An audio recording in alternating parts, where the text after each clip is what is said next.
네, 청년 취업난의 짙은 먹구름, 채용 게시판 앞에서 구직자들은 오늘도 한숨을 내쉬고 있습니다. 하늘의 별따기 같은 취업, 오늘도 구직자들은 끝없는 도전을 이어가는데요. 다음 달부터 본격적으로 기업들의 하반기 채용이 시작됩니다. 대기업 채용은요, 하반기에 소폭 늘었습니다. 다음 달 1일 현대차 그룹이 원서 접수를 받는 것을 시작으로 삼성이 9월 7일부터 받고요. LG가 9월 1일부터 현대차와 같은 날짜로 받습니다. 규모는 삼성과 현대차가 4,000명 정도고요. SK가 1,000명, LG가 2,100명 정도 된다고 합니다. 네, 이렇게 대기업들의 채용은 소폭 늘었지만요. 중견, 중소기업은 상황이 다릅니다. 하반기 중견, 중소기업의 채용 인원은 4,250여 명으로 지난해보다 12%나 줄었다고 하는데요. 아무래도 메르스 여파가 큰 것으로 분석되고 있습니다. 하반기 취업 설명회 현장 김경수 기자가 다녀왔습니다. 서울 시내 한 대학에서 열린 취업 설명회입니다. 1,000명 가까운 대학생과 취업 준비생이 계단과 무대 앞까지 가득 메웠습니다. 같은 시각 다른 대학에서 열린 취업 설명회에도 1,500여 명이 몰렸습니다. 취업 설명회 참석하려는 젊은이들이 몰리면서 행사 시작 전부터 건물 바깥으로 이렇게 긴 줄이 생기기도 했습니다. 역대 최악이라는 청년층의 취업난을 반영이라도 하듯 취업 설명회는 매번 학생들로 붐빕니다. 아무래도 하반기 공채 시작 전에 많은 기업들에 대한 정보, 어떤 식으로 채용이 진행될지 많이 걱정돼서 이런 거 많이 와보라고 해서 왔어요. 피부로 느끼는 극심한 취업난은 설문조사 결과에도 그대로 나타났습니다.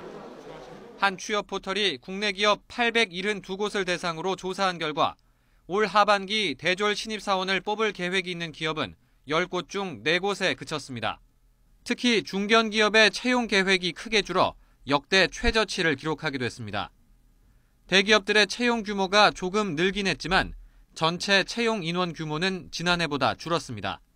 대기업 같은 경우는 작년하고 유사한 수준, 그리고 중견기업 같은 경우는 작년보다 대폭 하락을 했고요. 중소기업은 4, 5년째 계속 바닥을 다지는 수준으로서 굉장히 낮은 수준입니다. 이렇게 채용이 어려운 것은 분명한 사실이고요.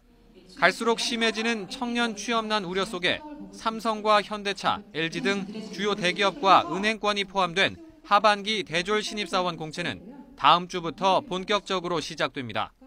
YTN 김경수입니다.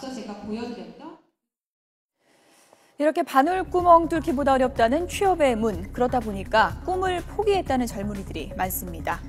계룡. 요즘에 줄임말로 젊은이들이 이런 단어를 많이 쓰는데요. 이게 어떤 의미냐면요. 네, 개천에서 용난다. 이 말의 줄임말로 계룡이라는 말을 쓴다고 합니다. 어려운 형편에 태어나도 열심히 노력하면 성공할 수 있다는 우리 사회의 희망과 믿음이 요즘 점차 사라져가고 있습니다. 현대경제연구원 설문조사 결과를 보면요. 열심히 노력하면 계층 상승이 가능할까? 이 질문에요. 전체의 81%, 그러니까 대다수가 계룡의 가능성이 작은 편이다. 이렇게 답을 했다고 합니다.